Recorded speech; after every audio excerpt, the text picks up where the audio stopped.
நம்ம எஜமான்கிட்ட போய் அவருடைய முகத்தில் ஒரு தெய்வீக கலை தெரியுது. அவங்க அவங்க எஜமான் யார்?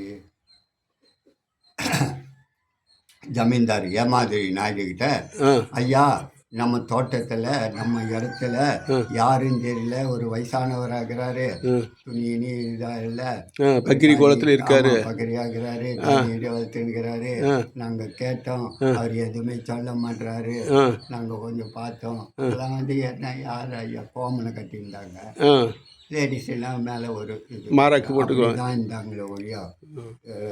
அதாவது அந்த அந்த இதோட அந்த இதாக இருந்தவங்க அவங்க வந்து வெகுலியாக தான் இருக்காரு அப்படின்னு போய் வெகுலியாக அப்படியே ஒரக்காலி ஜமீன்தார் ஏமாதிரி நாட்டுக்கிட்ட போய் இந்த இங்கே பண்ணை ஆளுங்க போய் சொல்கிறாங்க மழையில் உட்காந்துட்டு இருக்காருன்ட்டு தோட்டத்தில். தோட்டம் அது ஒரு காடை வந்து வயக்காடு மாதிரி இருந்தேன்னா அப்போ அந்த இடத்துல உட்காந்துங்க போய் செய்தி சொல்கிறாங்க. அவர் அங்கேருந்து வந்து யார் பாதி ஏதுன்னு தெரியலன்னு வந்து பார்த்தாரு. அவருக்கு ஞானோதயத்தில் அவருக்கு அருள் தெரிஞ்சுது. இவர் ஒரு சாமியார், இவர் ஒரு சித்தர் அப்படின்னு ஏமாதிரி யோகி ஓராக்காடு ஜமீன்தாருக்கு புரிஞ்சு போச்சு.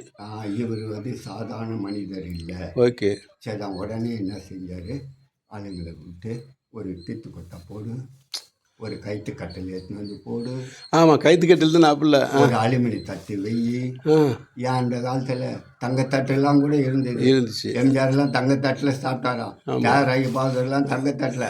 அது வரலாறு நான் சொல்லுவேன். ஆமாம், அதை படித்தேன்னு. அப்போ ஏன் அப்போதான் ஸ்டீல் இல்லை, கிடையாது.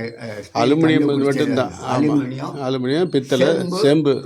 பித்தளை கிடையாது, செம்பு வெங்கலம், வெள்ளி. இது வெள்ளி தட்டில் தங்கமலாம் பூசி இருக்கும். செப்பு தட்டும் வெங்கலம் தான். ஒரு நாய் அந்த போட்டோவில் இருக்கும். என்னது நாய்? ஓ, பைரவர் டாக். பைரவர் டாக் நாயின்னு சொல்லக்கூடாது. இல்லை, அவரோட வந்தது. அவர் இங்கெல்லாம் சுற்றி கடைசியில் இப்படி வரும்போது அந்த காட்டு வழி தான். அது வந்த வழி இன்னும் கூட இருக்குது. ரெட்டப்பனை மரம். அந்த ஸ்கூலெல்லாம் இப்போ பெரிய ஹையர் ஸ்கூலாக கட்டிட்டாங்க. அதெல்லாம் ஒரு பெரிய புளியா மரம்.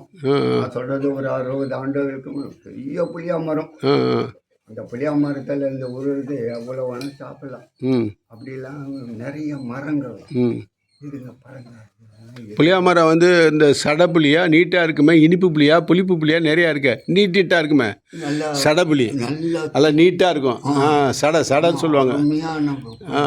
ஓகே, ஒரு காலத்தில் அது கூட நான் விழுந்தது எடுத்து. ஆமாம்மா, சித்திக்கும் காயாக இருந்தாலும் ஈக்கும். அதுக்கு தனி மருத்துவ குணம் இருக்குது. கிளியே அங்கே இருந்து வரும்போதோ இந்த நாய்ங்க பட்டாலும் இந்த பைரவருங்க இவர் கூடியே வந்தது. இவருக்கு இந்த காடு உள்ள வரணும், இந்த இடத்துல பார்க்கணும். ஓகே, இவர் மனசில் தோணிடுச்சு. இந்த இடத்துக்கு எல்லாம் எடுத்து பார்த்தாச்சு, வெளியாச்சு.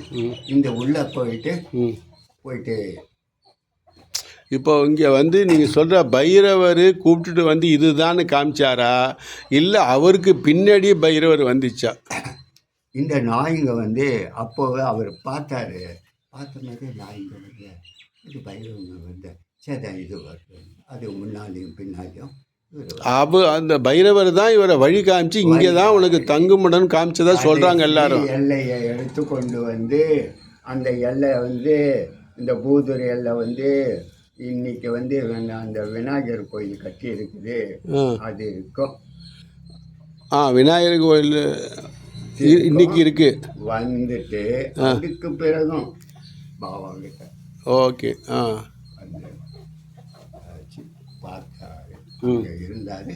மறுநாள் இந்த மாதிரி தெரிஞ்சு அவருக்கு கோயில் கட்டி இது பண்ணாங்க.